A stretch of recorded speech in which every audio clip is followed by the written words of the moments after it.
الحمد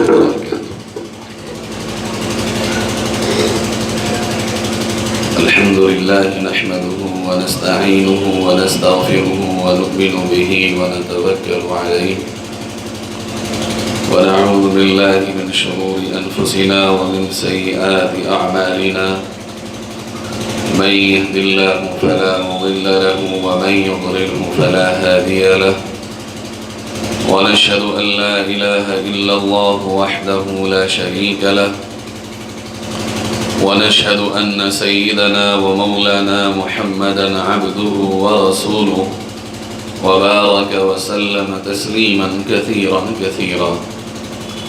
أما بعد فأعوذ بالله من الشيطان الرجيم. بسم الله الرحمن الرحيم. فمن فرض فيهن الحج فلا رفث ولا فسوق ولا جدال في الحج. صدق الله مولانا العظيم. درود شریف پڑھ لیں. اللهم صل على سيدنا وعلى آل سيدنا ومولانا محمد كما صليت على إبراهيم وعلى آل إبراهيم إنك حميد مجيد. اللهم بارك على محمد وعلى آل محمد كما باركت على إبراهيم وعلى آل إبراهيم إنك حميد مجيد.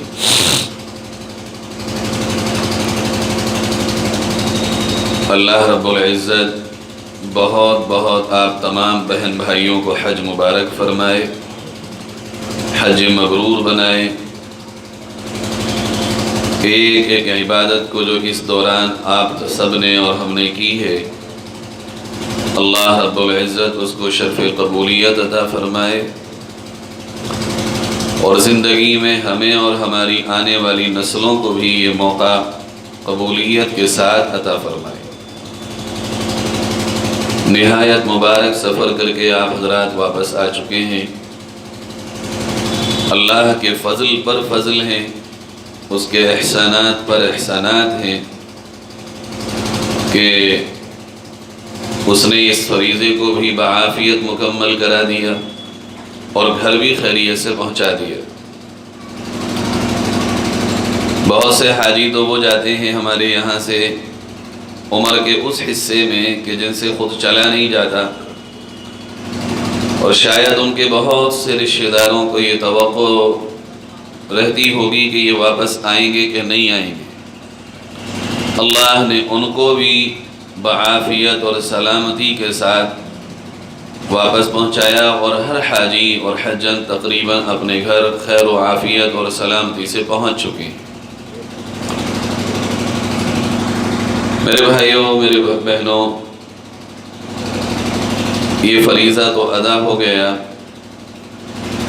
لیکن اس کے کچھ تقاضے ہیں، اس پر ہمیں اور آپ کو آج غور کرنا چاہیے. یہ پروگرام تو استقبالیہ پروگرام ہے،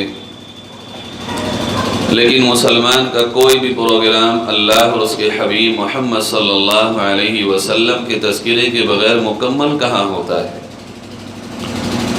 اس کی ہر دھڑکن میں یہ بات بسی ہے کہ میرا رب مجھ سے راضی ہو جائے، میرے نبی کی فرما برداری اور میرے نبی صلی اللہ علیہ وسلم کی اطاعت کسی طرح مجھ سے ہو جائے.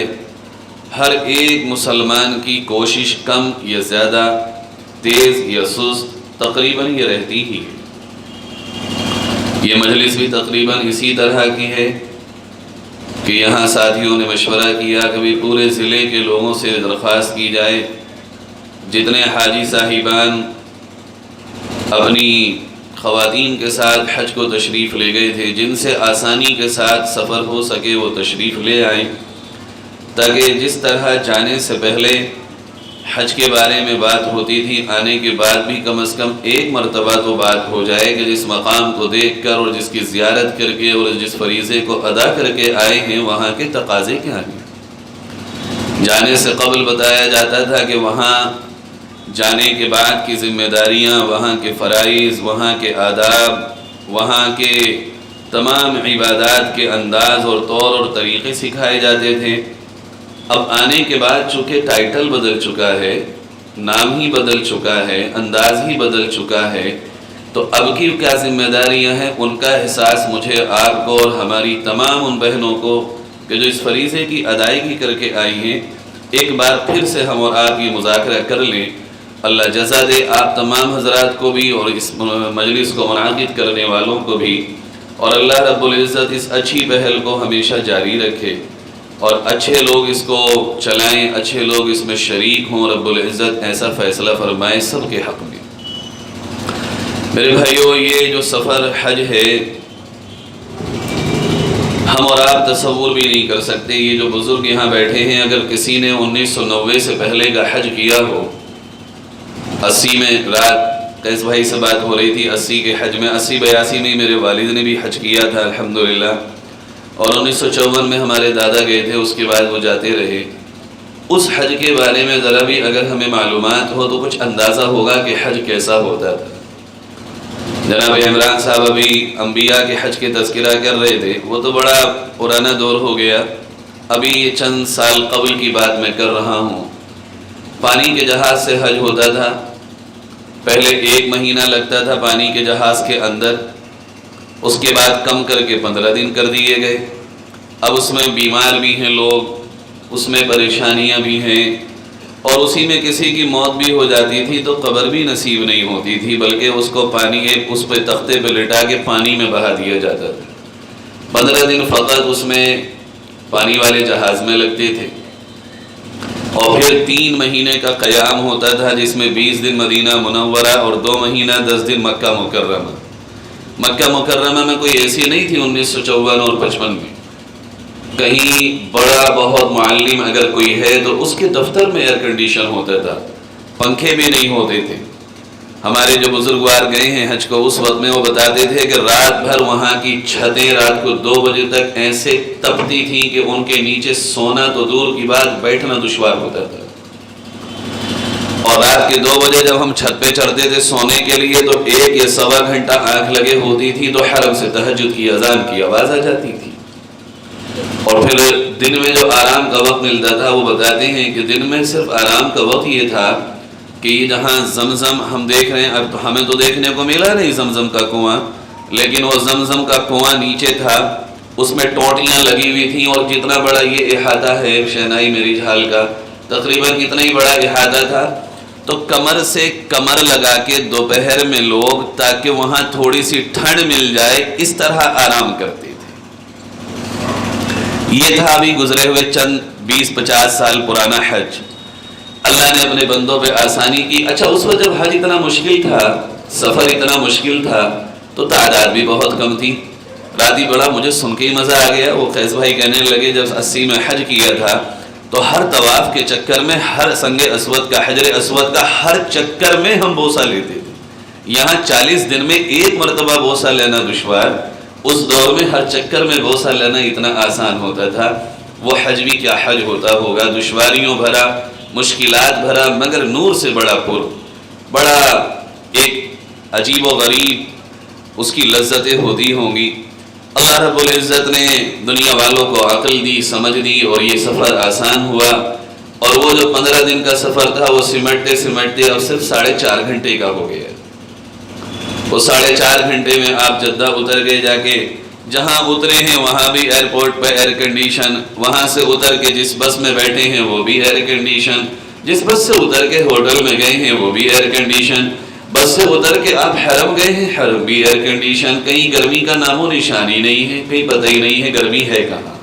صرف اگر گرمی لگتی ہے تو مطاف میں طواف کرتے وقت گرمی لگتی ہے تھوڑی بہت، تو پھر راستے میں کمرے سے لے کے حرم تک اتنا آسان یہ سفر ہو گیا۔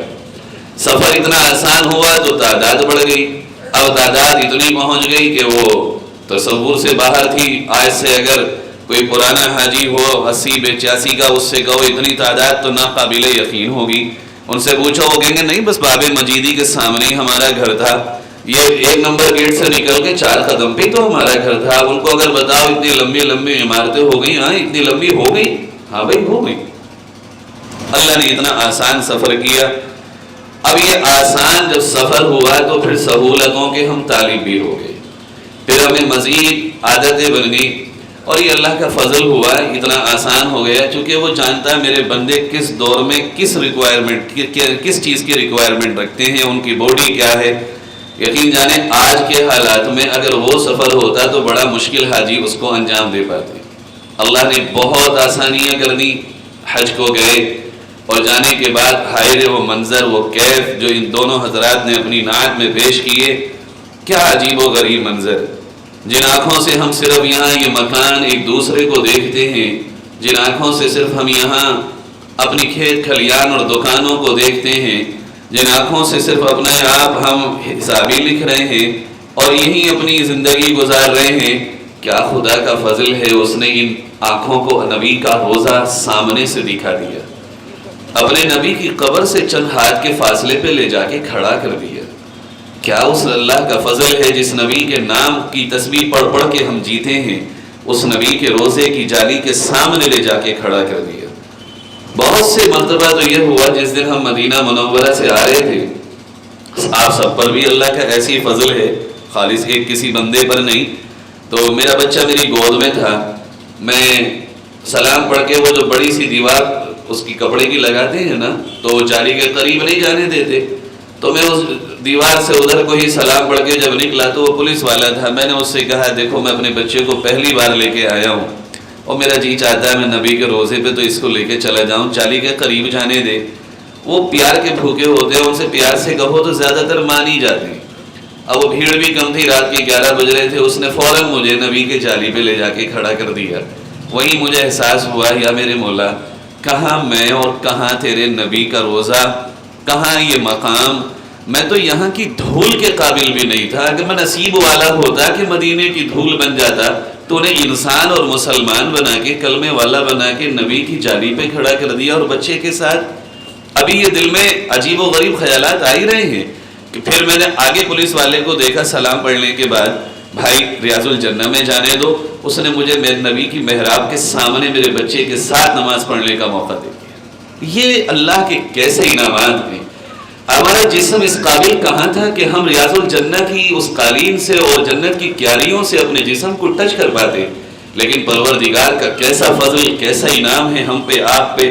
اب ہم چاہ بھی لیں کہ ابھی فوراً چلے جائیں، اور دل چاہتا ہے لیکن کیسے جائیں، کیسے پہنچیں، کیسے وہاں اڑ کے جائیں، جس کو میں نے کبھی ایک زمانہ پہلے میں جب بیان شروع کیے تھے، میں نے اپنی زندگی میں تقریروں کا آغاز کیا تھا، اس وقت میں نے سب سے پہلی تقریر میں اپنا ایک شعر پڑھا تھا، اور جب یہاں 17 ستمبر 2014 کو راپور شہر میں اس ہماری 15 روزہ کڑی یہ اس کا سلسلہ ہوا تھا، تو اس روز میں نے ایک شعر پڑھا تھا تقریر کے آغاز میں یہاں بھی، اور اپنی زندگی کے تقریر کا جو آغاز تھا اس میں بھی۔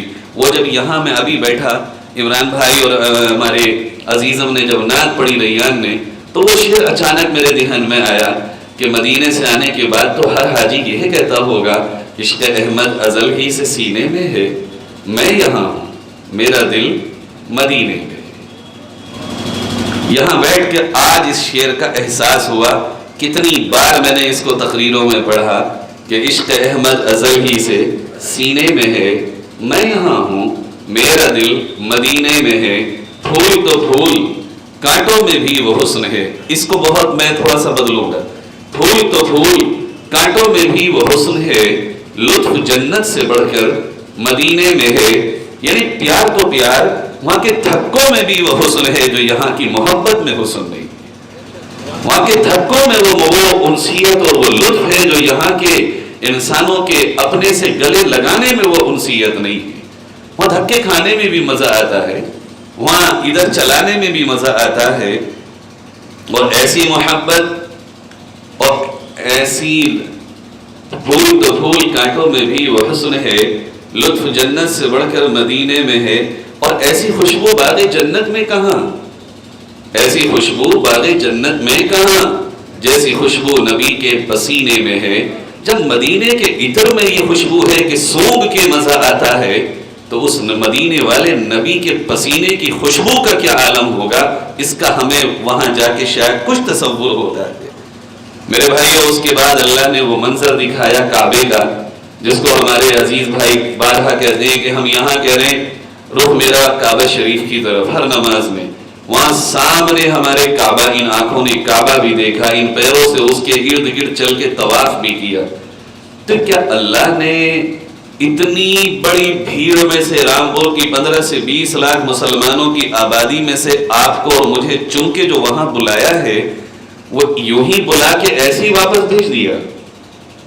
یوں ہی طواف کرا کے یوں ہی واپس بھیج دیا؟ یوں نبی کے قریب بلا کے یوں ہی واپس بھیج دیا؟ نہیں میرے بھائیوں، اس میں بہت کچھ پیغام ہے، بہت کچھ ہے. جب بادشاہ اپنے قریب بلاتا ہے تو بادشاہ کے قریب آنے کے بعد واپس جب بندے ہوتے ہیں تو وہ بدل چکا ہوتا ہے، اس کے احساس بدل چکے ہوتے ہیں، اس کے جذبات بدل چکے ہوتے ہیں، اس کی زندگی کے طور طریقے اور انداز بدل چکے ہوتے ہیں. اس کائنات کے سب سے عظیم بادشاہ نے اپنے اتنے قریب ہمیں بلایا، اور پھر ایک قرآن کے جملے نے ہم پر ایک عجیب و غریب چیزوں کو کھول دیا. اللہ نے کہا فَمَنْ فَرَضَ فِيهِنَّ الْحَجَّ فَلَا رَفَثَ وَلَا فُسُوقَ وَلَا جِدَالَ فِي الْحَجِّ. تمہیں 40 دن کا تو معاملہ پتا ہے نا؟ 40 دن ہم اپنے بڑوں سے اور اللہ کے ولیوں سے سنتے آئے ہیں کہ جس نے نماز پڑھ لی نماز قضا نہیں، جس نے کوئی عادت بنانی ہے وہ 40 دن کا نسخہ کر لے. اور یہ تبلیغ والے بھی 40 ہی دن لگا کے انسان کو کہتے ہیں کہ صحیح ہو جائے گا. 40 دن کا چلہ بھی ہوتا ہے، 40 ہی دن کے عمل بھی ہوتے ہیں. میرے پروردگار نے 3 مہینے سے کم کرتے کرتے کم از کم ابھی ہماری زندگی میں 40 دن باقی رکھے. یہ جو 40 دن ہمیں چلایا گیا، پھرایا گیا، عادتیں بنوائی گئی، دل نہیں چاہتا ہے، دل نہیں چاہتا. احرام کی حالت ہے، کھجانے کو دل چاہ رہا ہے نا، داڑھی سلانے کو دل چاہ رہا ہے نا، بدن میں عجیب و غریب حالت ہو رہی ہے، نہانے کو دل چاہ رہا ہے، رگڑ رگڑ کے نہا لیں نا، صابن سے ہاتھ دھو لیں باتھ روم سے آ کے نا. جو تمہارا دل چاہتا ہے وہ نہیں، جو تمہارا رب چاہتا ہے وہ کرو. یہ اس 40 دن میں اللہ رب العزت نے ہمیں آپ کو ایک مشق کرائی ہے کہ میرے بندو، وہ جو کچھ کمیاں تمہاری اب اپنی زندگی میں اس سے پہلے دی یا 40 دن میں، وہ سب کچھ پوری کر کے مشق کر کے جاؤ کہ تمہیں اب یہاں سے جانے کے بعد وہ سب کچھ کرنا ہے جو میں نے تمہیں یہاں کروایا. وہ کیا ہے؟ ایک پیغام ہے. اللہ نے احرام بندوایا اور اس میں 3 پابندیاں لگوائیں. گالی نہیں دینا، جھگڑا نہیں کرنا، بے حیائی کی باتیں نہیں کرنا، بد نظری نہیں کرنا، عورتوں کی طرف دیکھنا نہیں، نامحرم کی طرف آنکھ نہیں اٹھانا. یہ 3 پابندیاں ہم پہ لگائیں. یہ 3 پابندیوں کا ظاہری احرام تھا ہمارا وہ 2 چادریں جو طواف زیارت کے بعد اور سر مڑانے کے بعد اور قربانی کے بعد وہ کھل گیا. لیکن ایک احرام ہوتا ہے دل کا. یہ دل کا احرام ہماری موت تک ہے. میں نے انجمن میں یہ بات کہی تھی، آج شاید چونکہ آپ وہاں سے آئے ہیں میں ریپیٹ کر رہا ہوں کہ دل کے قریب تک یہ بات پہنچے گی. ایک ہوتا ہے فلا رفث ولا فسوق ولا جدال فی الحج، ایک ہوتا ہے فلا یرفث ولا یفسق ولا یجادل فی الحج. 2 چیزیں ہیں. اگر اللہ کہے گا دیکھو جھگڑا مت کرو، گالی نہ دو، بے حیائی نہ کرو حج میں، تو یہ ہوتا فلا یرفث ولا یفسق ولا یجادل. اللہ نے کہا نہیں، فلا رفث ولا فسوق ولا جدال. زندگی بھر جو احرام تم حج میں باندھ رہے ہو، جھگڑا نہ کرنے کا، بے حیائی نہ کرنے کا، بد نظری نہ کرنے کا، گالی گلوچ نہ کرنے کا، اللہ کی نافرمانی نہ کرنے کا، گناہ نہ کرنے کا جو احرام تم حج میں باندھ رہے ہو، یہ احرام ظاہری شکل کا کھولے گا، لیکن حقیقت کا احرام جو تم نے دل میں باندھنا ہے وہ تمہاری موت تک رہے گا. اس احرام کو اگر کھول دیا، جیسے حج کے احرام کو اگر طواف زیارت سے پہلے یا قربانی سے قبل کھول دیا تو حج خراب ہے، اسی طرح اگر ان 3 دل کے احراموں کو کھول دیا تو زندگی خراب ہے. ان 3 دل کے احراموں کو اگر کھول دیا تو زندگی ہماری اپنے مقصد سے بھٹک جائے گی. میرے بھائیوں، یہ حج کا میجر پیغام ہے، سب سے بڑا پیغام ہے کہ وہاں جس احرام کو باندھ کے مشق کر کے آئے ہو، یہاں اس احرام کو دل کی دنیا میں ہمیشہ سجا کے رکھو. بادشاہ سے جس حالت میں ملاقات ہوئی ہو، اس حالت کی ایک ایک ادا انسان کو پسند ہوتی ہے اور یادگار ہوتی ہے کہ میری اس کپڑوں میں ملاقات ہوئی تھی، اس حالت میں ملاقات ہوئی تھی، ان جوتیوں میں ملاقات ہوئی تھی، اس گھڑی کے ساتھ ہوئی تھی، اس وقت میں ہوئی تھی، اور جب سال میں وہ وقت لوٹ کے آتا ہے تو انسان اپنے دل میں ان چیزوں کو یاد کرتا ہے، کیا وہ وقت تھا، کیا وہ وقت تھا۔ وہ دنیا کے بادشاہ ہیں جو ایک ملاقات کے وقت صرف اتنی دیر خوش ہوتے ہیں، ہمارا عظیم بادشاہ اللہ وہ ہے جو ان انداز کو جب جب بندہ کہیں بھی دہرائے گا تو وہی خوشی کا اظہار فرمائے گا جو بندے کے ساتھ وہاں تھا۔ جو کہ دنیا کے بادشاہ ملک بدلنے سے بدل جاتے ہیں، ہمارا بادشاہ جگہ بدلنے سے بدلتا نہیں ہے۔ ہمارا اللہ جو مکہ مکرمہ میں ہے وہ ہندوستان کے رامپور میں بھی ہے، وہ ہمارے گھر میں بھی ہے، جس طرح وہ وہاں دیکھ رہا تھا وہ یہاں بھی ہمیں دیکھ رہا ہے۔ اس لیے میرے بھائیوں، میری معزز بہنیں، ہمیں اس احرام کی کوشش کرنا چاہیے کہ یہ احرام کسی بھی طرح ہم سے نہ کھلے۔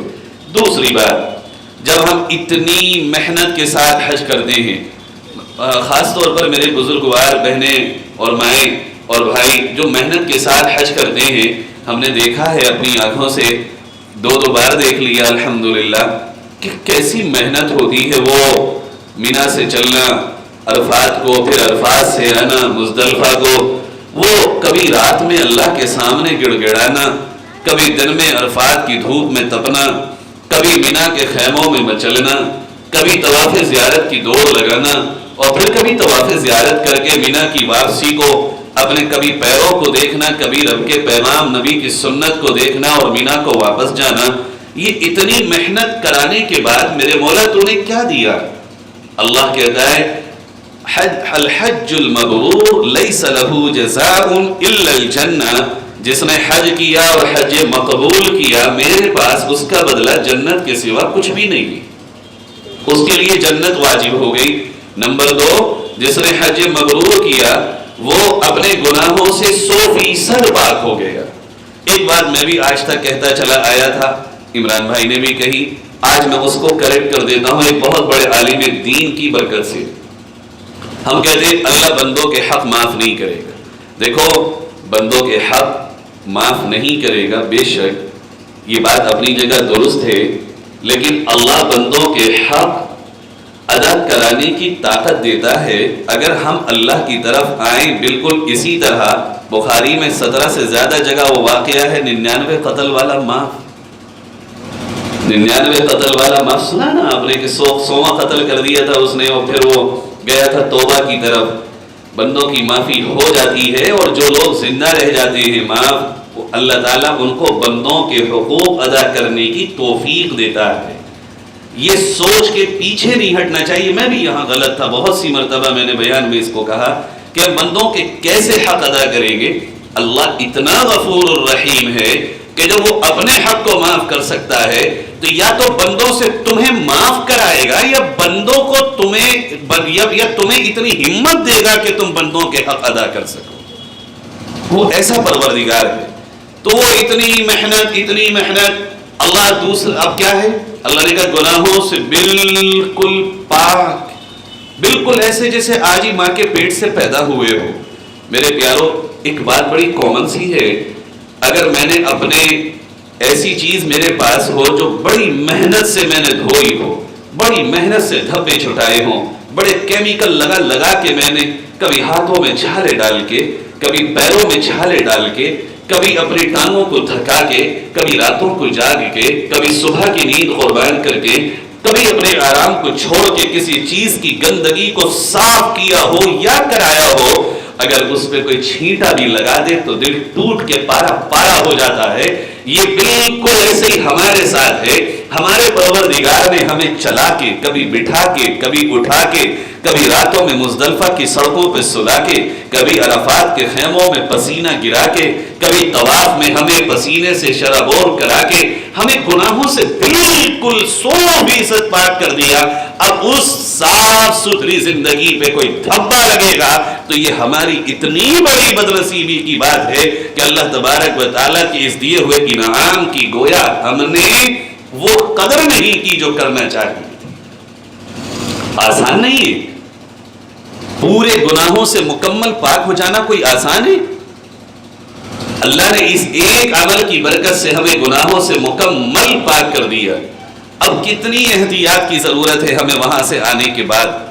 ہم سے کوئی گناہ نہ ہو جائے کہ اس پاکیزہ زندگی پہ دھبا نہ لگے. وجہ اس لیے کہ زندگی کا نہیں پتا کل گزرے کل ختم ہے یا آج. نہ جوان کو پتا، نہ بوڑھے کو پتا، نہ بہن کو پتا، نہ بھائی کو پتا. کہیں ایسا نہ ہو دھبے کے ساتھ زندگی چلی جائے. اچھا ٹھیک ہے، اس کے ساتھ ایک بات اور میں جوڑ دیتا ہوں.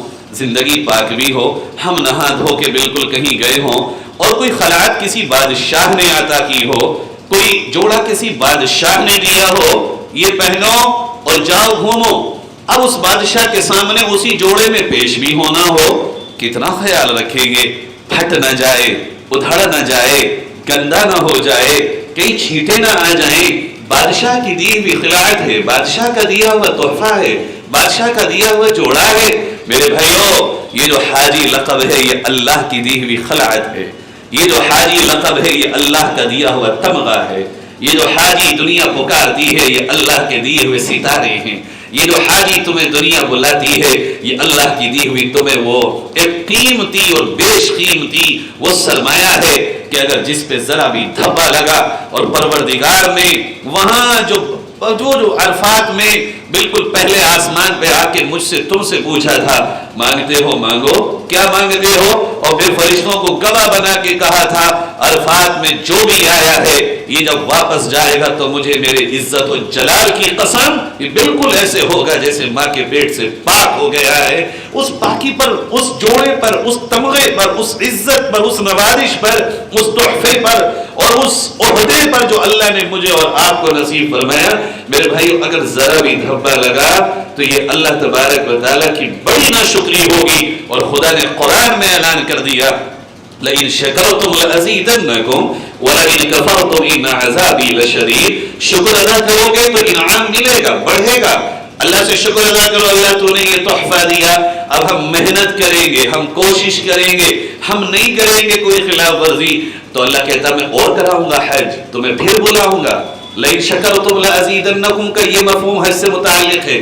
تم شکر ادا کرو گے نا میں اور بلاؤں گا، بار بار بلاؤں گا. وَلَئِن كَفَرْتُمْ اگر ناشکری کرو گے، نافرمانی کر کے، میرے دیے ہوئے تحفے کی ناقدری کر کے، میرے بندوں میں سے چھانٹ کے میں نے تمہیں بلایا تھا پھر بھی تم سمجھ نہ سکے. میں نے چھانٹ کے تمہیں تمہارے محلے سے منتخب کیا تھا. ہزاروں نے درخواستیں لگائی تھی، سب کو کینسل کر کے میں نے تمہیں بلانے کا فیصلہ کیا تھا، پھر بھی تم نہ سمجھ سکو گے. لَئِن كَفَرْتُمْ پھر بھی نہیں سمجھو گے نا. ان عذابی لشدید پھر میری پکڑ آئے گی، پکڑ آئے گی، پکڑ آئے گی. میرے بھائیوں، اسی لیے ہمارے نبی صلی اللہ علیہ وسلم کی بے شمار احادیثیں ہیں اس سلسلے میں. اس کے سلسلے میں ایک بڑی عجیب بات ہے کہ حج کا جو پورا منظر ہے وہ اس طرح ہے کہ ایک اسٹیپ ہمیں کچھ نہ کچھ یاد دلاتا ہے. بہت لمبی بات نہیں کرنی ہے آپ کو یہاں بٹھا کے، بس چند باتیں اور ہیں. وہ حج میں جو سب سے اہم منظر ہے وہ ہے عرفات کا دن. عرفات کیا ہے؟ العرفات هو تذکر الحشر. عرفات حشر کی یاد دلاتا ہے. عرفات کا جانا، عرفات کا آنا، کون برابر میں جا رہا کسی کو پتہ ہی نہیں. سب چلے جا رہے ہیں، امیر بھی، غریب بھی، بادشاہ بھی، فقیر بھی، رعایا بھی، حاکم بھی. پتہ ہی نہیں ہے برابر میں چلنے والا کہاں کا منسٹر ہے، کہاں کا مالدار ہے، کہاں کا سیٹ ہے، کہاں کا چودھری ہے.